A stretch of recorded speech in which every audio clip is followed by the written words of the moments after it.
አርእስተ ዜና ተፈናቃይ ወገኖች ከየትኛውም ጊዜ በላይ ህይወታቸው አደጋ ላይ መውደቁ የምዕራብ ትግራይ ጽላል ሲቪክ ማህበረሰብ አስታወቀ።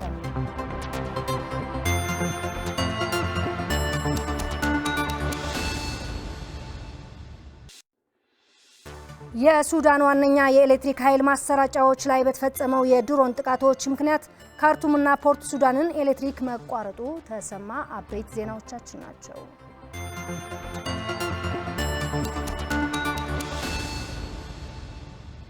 ሰላም ጤና ይስጥልን ውድ ተመልካቾች፣ ከትግራይ ቴሌቪዥን በቀጥታ የሰዓቱን የአማርኛ ዜናዎች ይዘን ቀርበናል። ፍርቱና ገብሩ አብሬያችሁ ቆይታ አደርጋለሁ። በአበይት ዜናዎቻችን ተጀምሯል።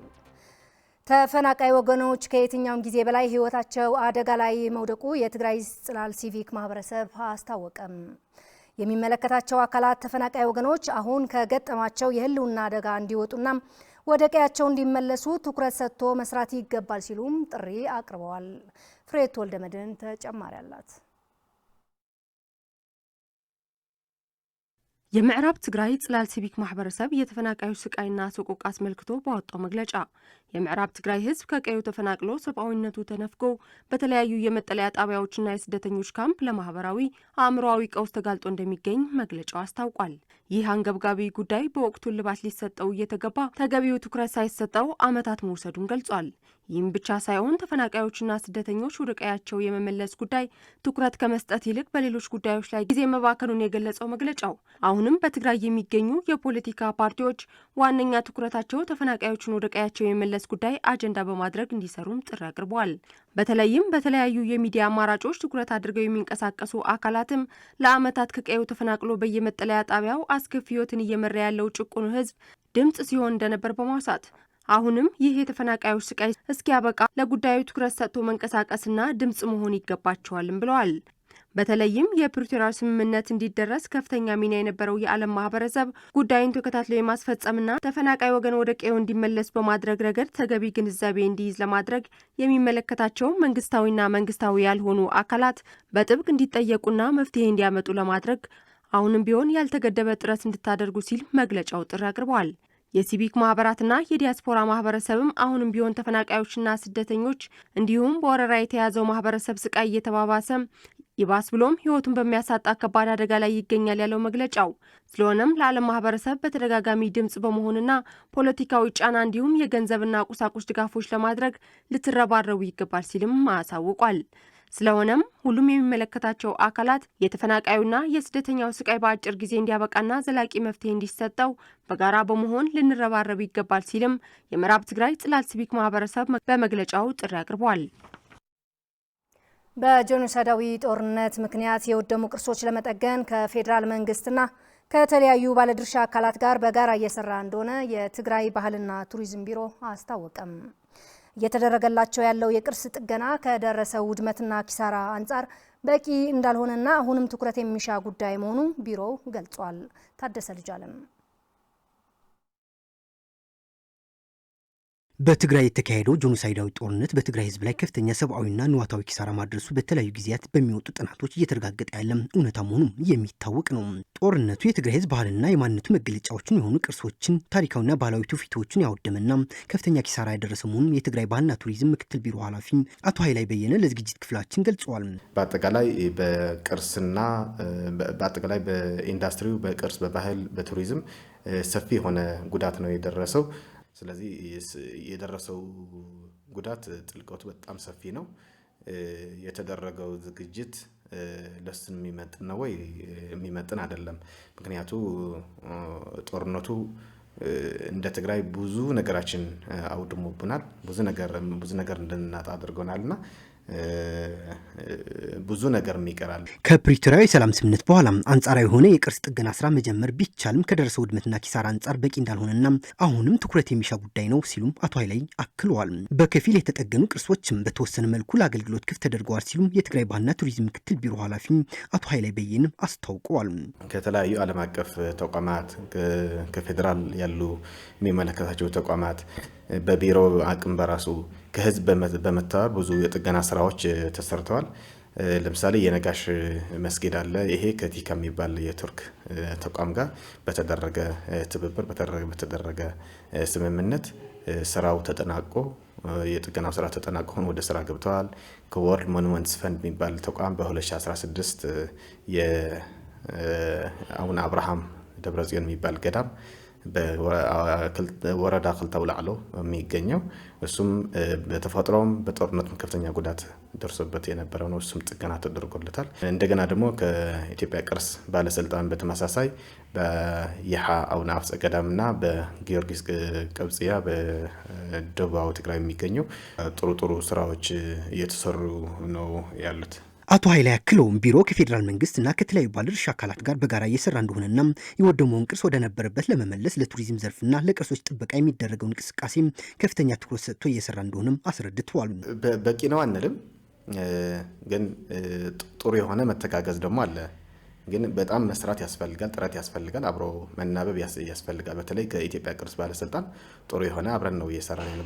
ብዙ ነገር እያገዙን ነው ያሉት። በጄኖሳይዳዊ ጦርነት ሳቢያ የወደሙትን ቅርሶች ለመጠገን ከ23 ዓለም አቀፍ ድርጅቶች ጋር በጋራ በመሆን እየሰራ እንገኛለን ሲሉም አቶ ኃይላይ በየነ ለዝግጅት ክፍላችን ይገልጻሉ። ከሰላም ስምምነቱ ወዲህ እንደ ቢሮ ከ23 የሚያክሉ ዓለም አቀፍ ተቋማት ግንኙነት ተፈጥሮ ወደ ስራ ለመግባት ነው ተሞክሮ የነበረው። ስለዚህ አንዳንዶቹ ከዛ በፊትም የነበሩ ጃስ እንዲታደስ የተደረገ ነው። አንዳንዶቹ ደግሞ አብዛኞቹ አዲስ ናቸው። ስለዚህ መጀመሪያ አካባቢ ጥሩ የሄዱ ወደ ተግባር የገቡም አሉ።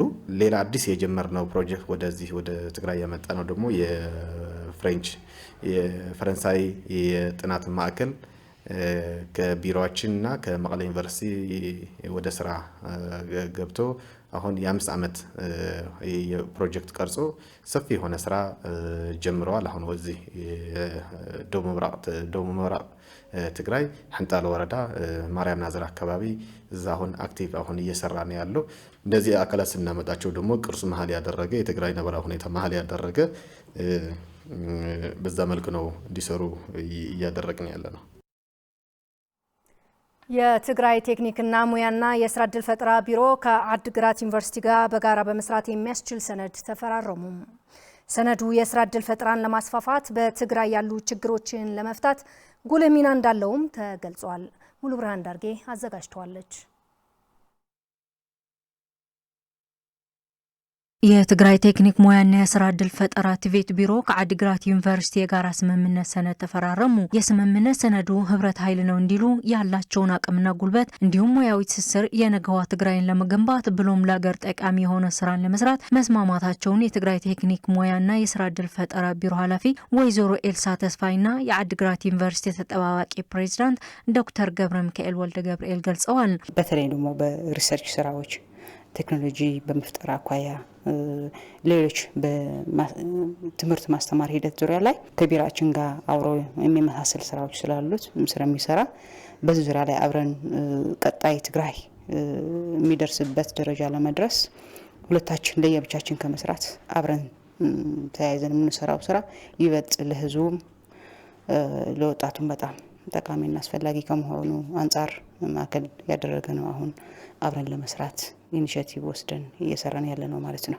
በዩኒቨርሲቲ ደረጃ ስራ ፈጠራና የስራ ትስስር አንድ እንደ ማዕከል ሆኖ መጥተዋል። ስለዚህ በዛው ዙሪያ አብረን ለመስራት ነው እየተስማማን ያለ ነው። ምናልባት አንድ ላይ ስንሰራ በደንብ ውጤታማ ልንሆን እንችላለን ብለን ስላሰብን በዚህ ዙሪያ አብረን ለመስራት ተስማምተናል። በሁለቱም ተቋማት የተፈረመውን ሰነድ አምራቹ ኃይል በተለይም ወጣቱ በስራ አጥነት ሳቢያ ለተለያዩ ችግሮች እንዳይጋለጥ አስፈላጊውን ሙያዊ ስልጠና በመስጠት ራሱንና አገሩን መለወጥ የሚችልበትን እድል ለማመቻቸት ወሳኝ ሚና እንዳለው አስረድተዋል። ወጣቱ ስደት ከመሄድ በተሻለ በትግራይ ላይ በአገሪቱ ውስጥ ላይ ሰርቶ ተቀይሮ ራሱም ተቀይሮ ማህበረሰቡን ለመቀየር ሀገሪቱም ለመቀየር የተሻለ ነው። ሁሉም እንደሚያውቀው በትግራይ ክልል ስፔሻሊ ወጣቶች አንኤምፕሎይመንት አለ። ሌላም የተጎዳበት የተጎዳ አካባቢ ነው።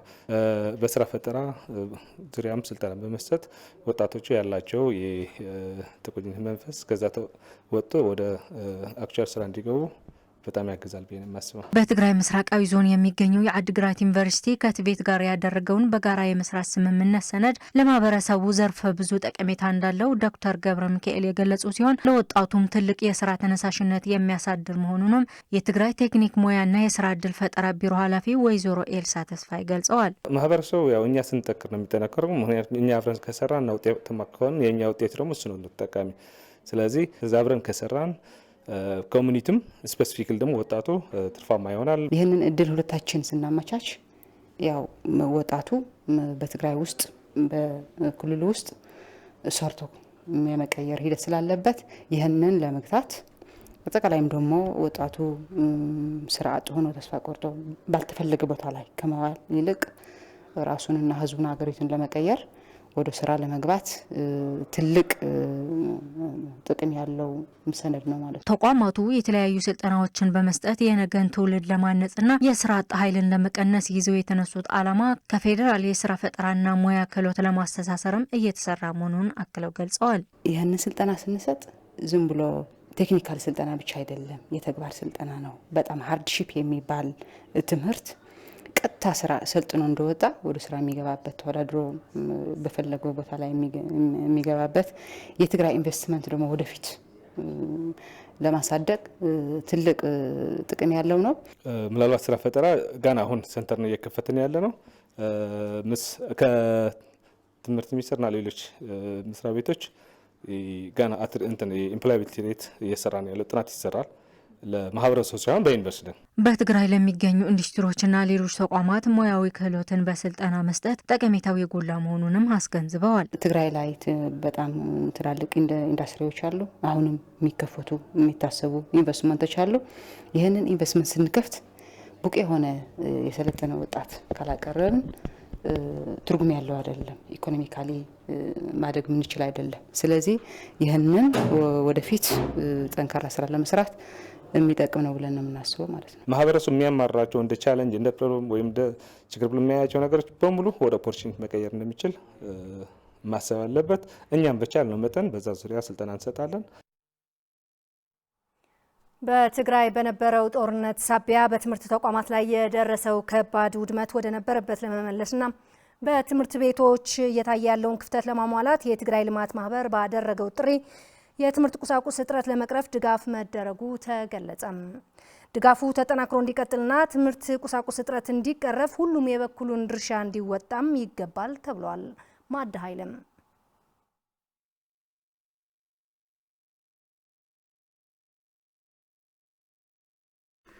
የትግራይ ልማት ማህበር በጦርነቱ ሳቢያ የወደመውን የትግራይ የትምህርት ስርዓት ወደ ነበረበት ለመመለስና በትምህርት ቤቶች እየታየ ያለውን የትምህርት ቁሳቁስ እጥረት ለመቅረፍ ለማህበረሰቡ ጥሪ አቅርበዋል። በቀረበው ጥሪ መሰረት የትምህርት ስርዓቱን ለማሻሻልና የትምህርት ቁሳቁስ እጥረት ለመፍታት በመቀለ ከተማ አይደር ክፍለ ከተማ ለሚገኝ አድሓ ሁለተኛ ደረጃ ትምህርት ቤት የመማሪያ ወንበሮች አበርክተናል ሲሉ ጥሪውን ተከትሎ ድጋፍ ያደረጉ ግለሰቦች ይገልጻሉ። ተማሪዎች ትምህርታቸው በተገቢ መንገድ እንዲማሩ ከተፈለገም የሚያስፈልጋቸው ቁሳቁሶች ለማሟላት ሁላችንም የአቅማችን ማበርከት አለብን የሚል እምነት አለኝ። እኔም የትግራይ ልማት ማህበር ባደረገው ጥሪ መሰረት ነው የአቅሜን ያበረከትኩት። ስለዚህ ሁላችን ከተባበረን ችግሩ በተወሰነ መልኩ ሊቀረፍ ይችላል። የትግራይ ልማት ማህበር የአባላት አስተባባሪና የሀብት ስብስብ ኃላፊ አቶ ታደሰ ተክላይ በትግራይ በተከፈተው ጦርነት ሳቢያ መቀለ ከተማ ጨምረው በትግራይ የሚገኙ አብዛኞቹ ትምህርት ቤቶች ተማሪዎች ድንጋይ ላይ ተቀምጠው እየተማሩ መሆናቸውን በመግለጽ ድጋፉን ላበረከቱት አድናቆታቸውን ገልጸዋል። ኣብ ኩሉ ቤት ትምህርቲ ትግራይ ኣብ ዳርጋ ዝበዝሓ ኣብ መሬት እዮም እምኒ ከፍ ኢሎም እዮም ዝመሃሩ ዘለው። በሁሉም በትግራይ የሚገኙ ትምህርት ቤቶች ተማሪዎቻችን ድንጋይ ላይ ነው ቁጭ ብለው የሚማሩት። በገጠር ብቻ አይደለም በመቀለ ከተማም ጭምር ነው። ስለዚህ ዛሬ የተረከብነው ወንበር ተማሪዎቻችን በተመቻቸ ሁኔታ እንዲማሩ የሚያግዝ ነው።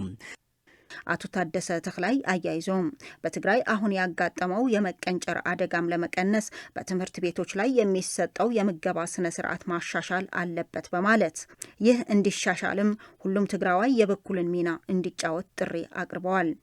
ኣብ ትግራይ ሎ ችግር ሰፊ እዩ። በትግራይ ያለው ችግር በትምህርት ቁሳቁስ ብቻ የሚፈታ ችግር አይደለም። እንደሚታወቀው ትግራይ አሁን ላይ በመቀንጨር አደጋ ከኢትዮጵያ በአንደኝነት ትገኛለች። ስለዚህ በዚህ ዙሪያም ለውጥ እንዲመጣ ከተፈለገም በትምህርት ቤቶች ላይ የሚሰጠው የምገባ ስነ ስርዓት መሻሻል አለበት። እንደሚታወቀው የትግራይ ልማት ማህበር በምገባ ስነ ስርዓቱ ላይ አለችበት። አምና 34000 ተማሪዎች እየመገበች የቆየች ስትሆን ዘንድሮም ለ42000 ተማሪዎች እየመገበች ትገኛለች። ቢሆንም ግን ይህ በቂ ባለመሆኑ በዚህ ዙሪያ ባለሀብቶች ተሳታፊ እንዲሆኑና ሁላችንም ተጋግዘን ሁሉም ትግራዋይ በተማሪዎች ላይ ደረገው ድጋፍ የበኩላችን ድርሻ ልንወጣ ይገባል። የትምህርት ቤቱ ርዕሰ መምህር ሀፍተ ዓለም በበኩላቸው በትምህርት ቤታቸው የነበረውን የወንበር ችግር ለማቃለል የተደረገውን ድጋፍ በማመስገን የትግራይ ተወላጆችና ባለሀብቶች ድጋፋቸውን ሊያጠናክሩ ይገባል ሲሉ መልእክታቸውን አስተላልፈዋል። ዘጋጠመ ናይ ጄኖሳይዳዊ ኩናት ብዙሕ ጸገማት ተጋጢመማ ብፍላይ ትምህርቲ ዝነበረን ሀብቲ ኩሉ ዓኒ እዩ። በነበረው ጄኖሳይዳዊ ጦርነት በትምህርት ቤታችን የነበረው ሀብት ወድሟል። አሁን ለተደረገልን የወንበር ድጋፍ እናመሰግናለን። ቢሆንም ግን ብዙ አይነት ችግር ነው ያለብን። ከአሁን በፊት በትግራይ ልማት ማህበር የሚሰጠን የነበረው እገዛ አሁን የለም። በተለይ ትምህርት ቤታችን ተፈናቃይ ወገኖች ስለሚኖርበት ሁሉም ወድሟል። ስለዚህ ትኩረት ተሰጥቶት ድጋፍ እንዲደረግልን ነው ጥሪ የምናቀርበው። ውድ ተመልካቾቻችን ከትግራይ ቴሌቪዥን በቀጥታ የሰዓቱን የአማርኛ ዜናዎቻችን የተከታተላችሁ ትገኛላችሁ። ወደ ውጭ ዜና አልፋለሁ። ግዙፍ የሱዳን የኤሌክትሪክ ኃይል ማሰራጫዎች ላይ በተፈጸመው የድሮን ጥቃት ምክንያት በትላልቆች የሱዳን ከተሞች ውስጥ መጠነ ሰፊ የኤሌክትሪክ ኃይል አቅርቦት መቋረጡ ተዘገበም። የኤሌክትሪክ ኃይል አገልግሎት የተቋረጠባቸው ከፈጥኖ ደራሽ ኃይሉ ጋር እየተፋለመ ያለው የሱዳን ጦር ሰራዊት የሚቆጣጠራቸው ዋና ከተማዎች ካርቱምና የጀነራል አልቡርሃን መቀመጫ የሆነችው የወደብ ከተማ ፖርት ሱዳን ናቸው። ለቢቢሲ ዘገባ መዓዛ መኮንን። That strike caused direct damage to the power transformers. የሱዳን ግዙፍ የኤሌክትሪክ ኃይል ማሰራጫዎች ላይ በተፈጸሙ የድሮን ጥቃቶች ምክንያት መጠነ ሰፊ የኤሌክትሪክ ኃይል አቅርቦት መቋረጡ እየተገለጸ ነው። ቢቢሲ የዓይን እማኞችን ጠቅሶ እንደዘገበው በሱዳን ጦር ኃይል ቁጥጥር ስር በምትገኘው በምስራቃዊ ናይል ግዛት ውስጥ በምትገኘው አትባራ ጥቃት ከተፈጸመባቸው የኤሌክትሪክ ኃይል ማሰራጫ ማዕከላት ከፍተኛ የእሳት ነበልባልና ጭስ አይተዋል። ሱዳን የጦር ሰራዊቱን በሚመሩ በጀነራል አብደል ፋታህ አልቡርሃንና በተቀናቃኛቸው ጀነራል ሐምዳን ዳጋሎ በሚመራው ፈጥኖ ደራሽ ኃይል መካከል የተራዘመው የእርስ በርስ ጦርነት ውስጥ ትገኛለች።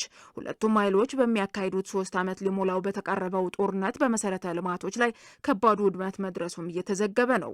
አሁን በድሮን በተፈጸመው ጥቃት በሱዳን የኤሌክትሪክ ኃይል አቅርቦት ውስጥ ወሳኝ ማዕከል የሆነው አልሙቅሪን የተባለ ማሰራጫ ማዕከል ኢላማ በመሆኑ ነው መጠነ ሰፊ ኃይል መቋረጥ በዋና ዋና ከተሞች ላይ ያጋጠመው። አንድ የሱዳን መንግስት ባለስልጣን ለፈረንሳይ ዜና ወኪል ኤኤፍፒ እንደተናገሩት በኃይል ማሰራጫው ማዕከል ላይ የመጀመሪያውን ጥቃት ከተፈጸመ በኋላ እሳቱን ለማጥፋት የሞከሩ 2 ሰዎች ህይወታቸው ያለፈ ሲሆን ሌሎች በርካታ ሰዎች ደግሞ ሁለተኛው ዙር ጥቃት በተፈጸመበት ጊዜ ጉዳት ደርሶባቸዋል። ጥቃቱ የተፈጸመበት ወሳኙ የሱዳን ኤሌክትሪክ ኃይል ማሰራጫ ማዕከል አልሙርቂን የሚያሰራጨውን የኤሌክትሪክ ኃይል የሚገኘውን ከሀገሪቱ ትልቅ የውሃ ኃይል ማመንጫ ጣቢያ ነው። ማዕከሉ ኤሌክትሪኩን ወደ በርካታ ቁልፍ የሱዳን አካባቢዎች የሚያሰራጭ በመሆኑ የደረሰበትን የድሮን ጥቃት ያስከተለው ጉዳት ውጤቱ በብዙ ቦታዎች ላይ ኃይልን በማቋረጥ ከፍተኛ ጉዳትን ያደርሳል።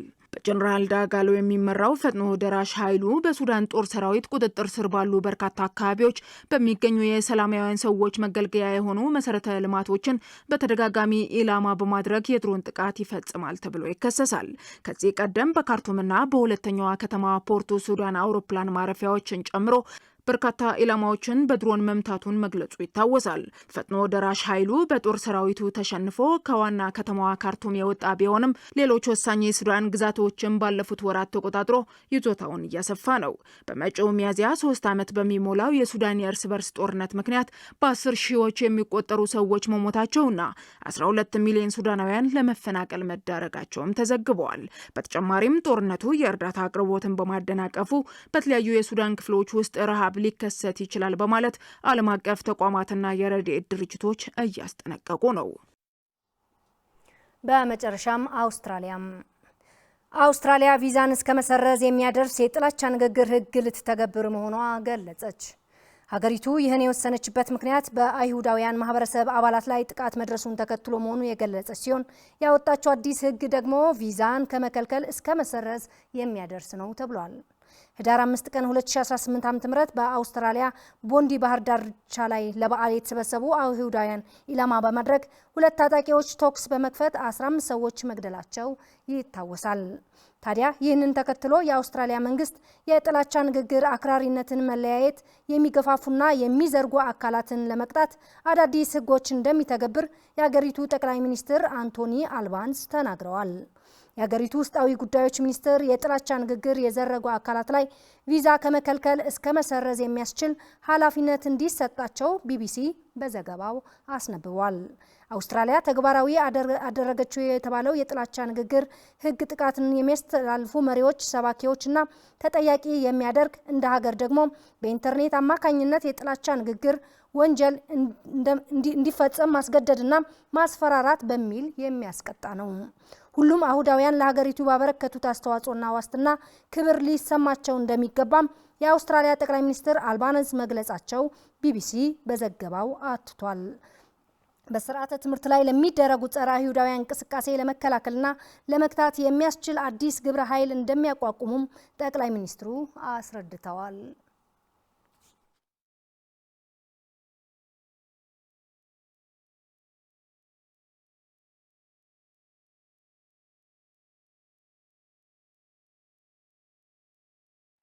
ውድ ተመልካቾቻችን ከትግራይ ቴሌቪዥን በቀጥታ የሰዓቱን የአማርኛ ዜናዎች እዚህ ላይ ያበቃን። ፍርቱና ገብሩ ከመላው ስቱዲዮ በጋራ በመሆን ቆይታ አድርገናል። ከቀሪ የትግራይ ቴሌቪዥን ፕሮግራሞች ጋር መልካም ቆይታ ነው።